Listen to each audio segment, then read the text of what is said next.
Hi everyone, welcome to CG opinions. आज की video में मैं ब्लेंडर और आईक्लोन का यूज़ करके एक अमेजिंग एनिमेशन बनाऊंगा और वो भी बहुत इजी मेथड के साथ। तो चलिए स्टार्ट करते हैं। तो सबसे पहले मैंने आईक्लोन 8 ओपन किया हुआ है और उसके बाद मैं कैरेक्टर्स लेकर आऊँगा एनिमेशन करने के लिए। तो मेरे पास काफ़ी सारे कैरेक्टर्स हैं, इनमें से मैं कोई भी कैरेक्टर चूज़ कर लेता हूँ।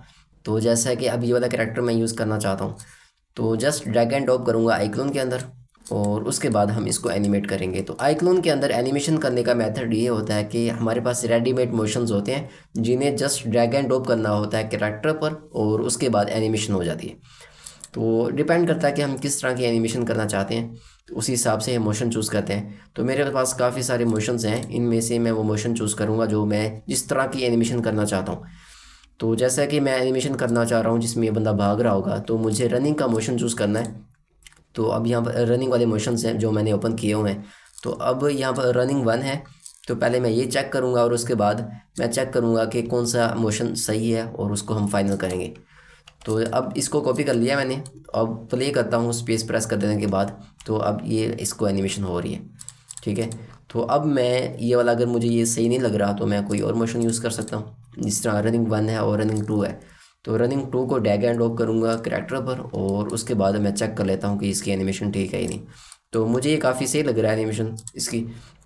तो अब इसको फाइनल करते हैं। अच्छा, अब यहाँ पर एक और प्रॉब्लम है कि इसकी मोशन कुछ हद तक हो रही है और उसके बाद इसकी एनिमेशन ख़त्म हो गई। तो अब यहाँ पर हमने एक और काम करना है कि इसकी एनिमेशन को इंक्रीज़ करना है। तो सबसे पहले हम ये करते हैं कि इसकी रेंज स्लाइड करते हैं।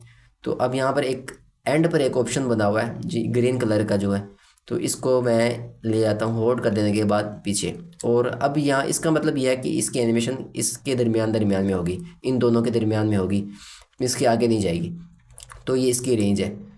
तो अब टाइमलाइन ओपन करते हैं, F3 से हम टाइमलाइन ओपन करते हैं और स्क्रॉल डाउन करूँगा तो अब मुझे इसकी एनिमेशन नज़र आ रही है।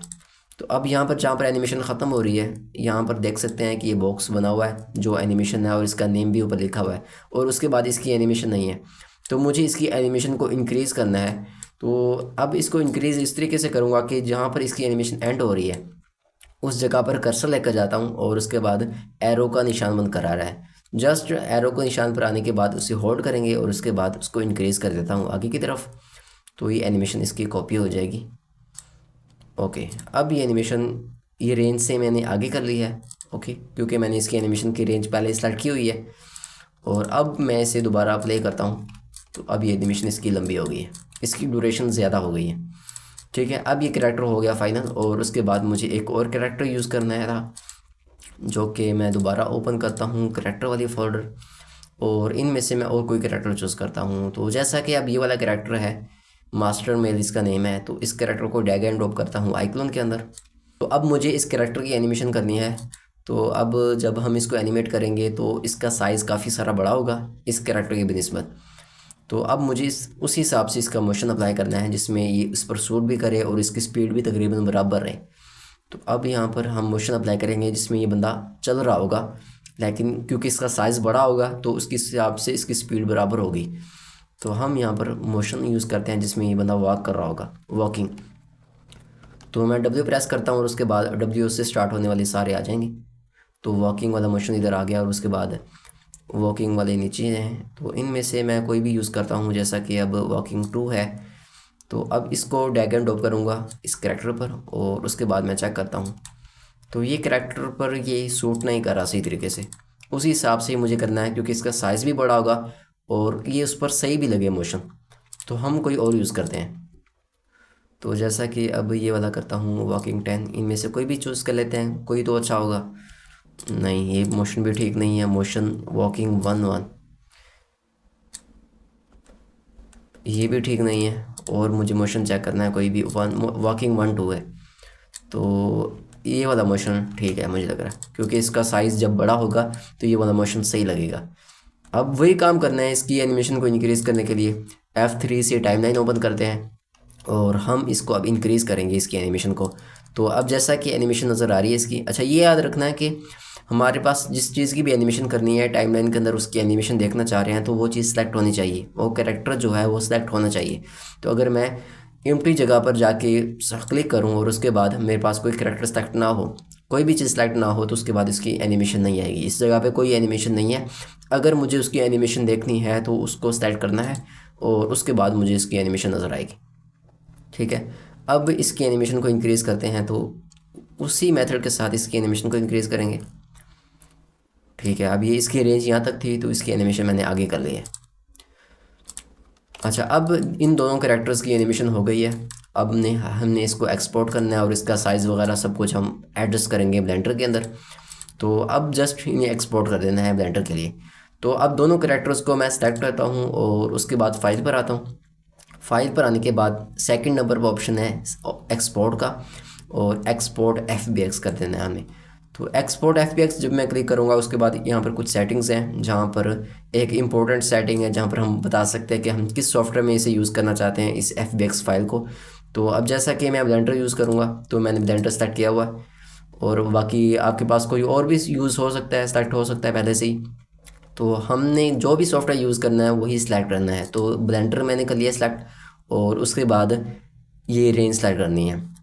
ऑल फ्रेम हो सकते हैं, करंट हो सकते हैं, लेकिन अगर हमने रेंज रखी हुई है क्योंकि इसकी रेंज ये वाली है, स्टार्ट हो रही है और एंड हो रही है, तो मैं इसको रेंज करूँगा और उसके बाद जैसा कि 0 से 300 तक इसकी रेंज है। और उसके बाद और कोई सेटिंग नहीं करनी, जस्ट हम एक्सपोर्ट कर देंगे और जिस जगह पर इसे एक्सपोर्ट करना है। तो जैसा कि अब एनिमेशन मैं कर देता हूँ, कोई भी नेम लिख देता हूँ एनिमेशन और उसके बाद मैं इसको सेव कर दूँगा।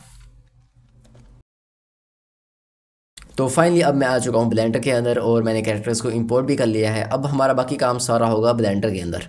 तो सबसे पहले मैं चेक करता हूँ कि इनकी एनिमेशन प्रॉपर है और इनके टेक्सचर्स वगैरह। तो ठीक है, दोनों की एनिमेशन भी प्रॉपर सेट है और उसके बाद टेक्सचर्स भी हम देख लेते हैं। तो टेक्सचर्स भी ओके हैं। अच्छा, अब हमारा बाकी काम जो हमने सबसे पहले काम ये करना है कि इनका ग्रोथ बनाना है, इनकी बहुत ज़्यादा तादाद होनी चाहिए। तो अब ये वाला कैरेक्टर था, इसकी बहुत ज़्यादा तादाद होगी, बहुत ज़्यादा होंगे और ये कैरेक्टर थे ये कुछ होंगे। तो इनको हम अब दो मेथड होंगे जिसमें से ये वाला जो कैरेक्टर है इसके लिए मैं शिफ्ट डी यूज़ करूँगा जो हम ब्लेंडर में यूज़ करते हैं, और इस कैरेक्टर के लिए मैं जियोमेट्री नोड्स का यूज़ करूँगा। तो जियोमेट्री नोड्स का नाम सुनकर घबराना नहीं है, मैं कोई ज़्यादा कॉम्प्लेक्स काम नहीं करूँगा, सिंपल तरीके से 2 से 3 नोड्स यूज़ करेंगे और उसके बाद इन कैरेक्टर की एनिमेशन कंप्लीट करेंगे। अच्छा, अब मैं इसकी रिग को सेलेक्ट करता हूँ और उसके मैश को सेलेक्ट कर देने के बाद शिफ्ट डी से पहली दफ़ा एक कॉपी करूँगा। ठीक है, ये कॉपी कर देने के बाद अब इन दोनों की दो कैरेक्टर्स हैं कॉपी किया और इनमें थोड़ा बहुत डिफरेंस मैं रखूँगा इनकी एनिमेशन में, ताकि बिल्कुल सेम ना हो। जैसे अब इसका पाँव भी वहाँ से उठा हुआ है और उस बिल्कुल सेम हो रही है। तो मैं इसके लिए ऐसा करूँगा कि इसकी एनिमेशन में जो 1 से स्टार्ट हो रही है मैं इसको कर देता हूँ 0 से स्टार्ट। ठीक है, यहाँ से 0 से या एक फ्रेम और मैं पीछे चला जाता हूँ जहाँ पर इनमें थोड़ा बहुत डिफरेंस आ जाएगा। अच्छा, उसके बाद क्या करना है कि इन पर मैं इनका कलेक्शन बनाऊँगा। तो रिग को सेलेक्ट किया है और एम प्रेस कर देने के बाद कलेक्शन बनाया जहाँ पर मैं कर देता हूँ रिग नेम, और उसके बाद अब दोनों को मैश को सेलेक्ट करते हैं, शिफ्ट होल्ड कर देने के बाद फिर दोबारा एम प्रेस किया और उसके बाद इधर कर देता हूँ मैश। ओके, अच्छा, अब इन दोनों को भी मैंने सेट कर लिया और उसके बाद अब इसको स्केल करना है। इस कैरेक्टर को हमने स्केल करना था, इसका साइज़ हमने रखना है बड़ा, तो तकरीबन इसका साइज़ इस हिसाब से सेट है। अच्छा, अब हम यहाँ पर यूज़ करेंगे जियोमेट्री नोड्स का। तो इन कैरेक्टर्स को हमने करना है जियोमेट्री नोड्स के साथ। तो अब मैं एक प्लेन ले रहा हूँ, सबसे पहले एक प्लेन आ गया और उसके बाद जियोमेट्री नोड्स में आते हैं। और अब यहाँ पर मैं न्यू बनाता हूँ, न्यू जियोमेट्री नोड्स, और उसके बाद जियोमेट्री से यहाँ पर नोड ऐड करूँगा डिस्ट्रीब्यूट्स पॉइंट्स ऑन फेसिस, और पॉइंट्स के बाद हम यूज़ करेंगे इंस्टेंस ऑन पॉइंट्स। ठीक है, अच्छा, अब यहाँ से इंस्टेंसेस को जियोमेट्री से कनेक्ट कर दिया और उसके बाद इंस्टेंस के साथ मैं कनेक्ट कर दूँगा कलेक्शन इन्फो को, और कलेक्शन इन्फो के अंदर मैं बता देता हूँ कि मेरे पास कौन सा कलेक्शन है। इस जगह पे मैंने कलेक्शन स्टार्ट करना है तो कलेक्शन मैं यूज़ करूँगा मैश वाला और इधर से रिलेटिव कर दूँगा। बाकी मैं इनको स्केल कर देता हूँ, इसी प्लेन को ही मैं स्केल कर रहा हूँ। और बाकी इनकी डेंसिटी वगैरह को भी इंक्रीज़ कर देते हैं जितनी मर्ज़ी रखनी है। तो डेंसिटी को मैं काफ़ी हद तक कर देता हूँ इंक्रीज़, और ठीक है। अच्छा, उसके बाद अब मैं देख सकता हूँ कि ये प्रॉपर तरीके से भाग रहे हैं। अब बाकी जो ये बड़ा आदमी था तो इसको भी अब स्केल करना है, तो इसको मैं जियोमेट्री नोड्स का यूज़ नहीं करूँगा, मैंने पहले ही बताया था। जस्ट हम इसे ऐसे ही यूज़ करेंगे, कॉपी कर लेंगे जैसे इसे, क्योंकि ये ज़्यादा नहीं होगी, इनकी तादाद ज़्यादा नहीं होगी उनकी निस्बत। तो दोनों को सेलेक्ट किया और उसके बाद शिफ्ट डी से एक्स की तरफ मैं ले गया हूँ, एक पीछे होगा और दो पीछे आ गए हैं। एक शिफ्ट डी से मैं दोबारा वाई एक्सिस में एक ले आता हूँ और बिल्कुल ये ज़मीन के साथ बराबर होंगे जैसे हुए हैं। और उसके लिए प्लेन ऐड कर लेते हैं सबसे पहले तो, और ये इसी पर ही होंगे, ठीक है। अब यहाँ पर हमने इन्वायरमेंट बनाना है। तो मैंने बताया था कि मैं कोई ज़्यादा कॉम्प्लेक्स काम नहीं करूँगा, सिंपल तरीके से एनिमेशन बनाऊँगा। तो उसके लिए हम इमेजेस, ट्रांसपेरेंट इमेजेस यूज़ करेंगे। तो वो मैंने डाउनलोड की हुई थी, गूगल से हम डाउनलोड कर सकते हैं इमेजेस एज प्लेन। और उसके बाद मेरे पास एक 2-3 इमेजेस हैं। तो ये मैंने पहाड़ की इमेज डाउनलोड की हुई हैं। अच्छा, इनको मैं स्केल करता हूँ और उसके बाद वाई एक्सिस में लेकर गया हूँ। वाई एक्सिस में लेकर जाने के बाद इसको हम रोटेट कर लेते हैं। अच्छा, यहाँ पर एक पहले तो मैं कैमरा ऐड करूँगा। कैमरा ऐड कर लेने के बाद जो कैमरे के सामने हमारे सामने आएगी, कैमरे के अंदर अंदर, तो इसको मैंने स्केल कर लिया, छोटा कर लिया और उसके बाद दोबारा कॉपी किया, ठीक है। तो इस तरीके से ये 2 इमेजेस आ गई हैं। बल्कि अगर हमें इसको ज़्यादा दूर रखना है तो इसको मज़ीद हम ज़्यादा कर सकते हैं।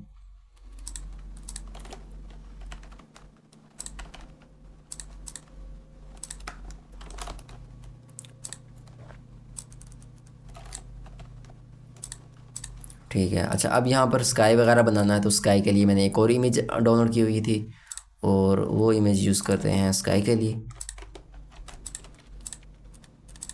तो ये आ गई है इमेज, प्लेन के साथ कनेक्ट कर दिया है इसके।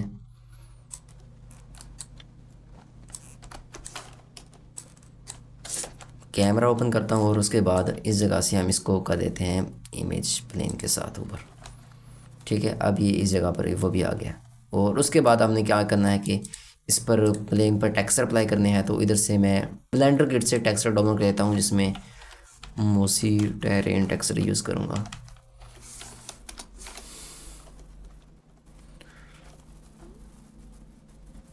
तो इनमें से मैं कोई टेक्सचर चूज़ कर लेता हूँ। जिस तरह ये वाला टेक्सचर्स है तो ये वाला अप्लाई कर दिया उस पर, और मटेरियल मोड में आने के बाद इसके टेक्सचर्स मैं देख सकता हूँ। अब यहाँ पर ये टेक्सचर सही तरीके से स्केल नहीं है, तो हमने इसे स्केल करना है। तो यूवी एडिटिंग में आते हैं और इनको स्टार्ट किया। एडिट मोड में आने के बाद मैं इसको स्केल कर देता हूँ, ओके। और अब यहाँ पर हमने थोड़ी बहुत लाइटिंग वगैरह करनी है। तो लाइटिंग वगैरह करने के लिए मैं शेडिंग में आता हूँ और उसके बाद वर्ड में आने के बाद हम यूज़ करेंगे इन्वायरमेंट टेक्सचर्स। तो टेक्सचर में आता हूँ और स्कैर टेक्सचर यूज़ करते हैं इसके लिए।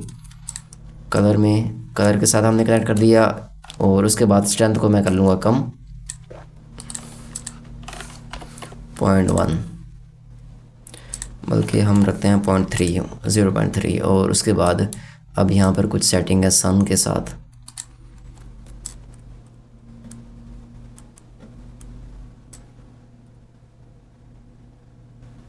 तो कैमरा एनिमेशन करने के बाद हमारी वीडियो हो जाएगी फाइनल। तो उम्मीद है आपको वीडियो पसंद आई होगी, और वीडियो पसंद आई है तो वीडियो को लाइक करें और चैनल को ज़रूर सब्सक्राइब करें।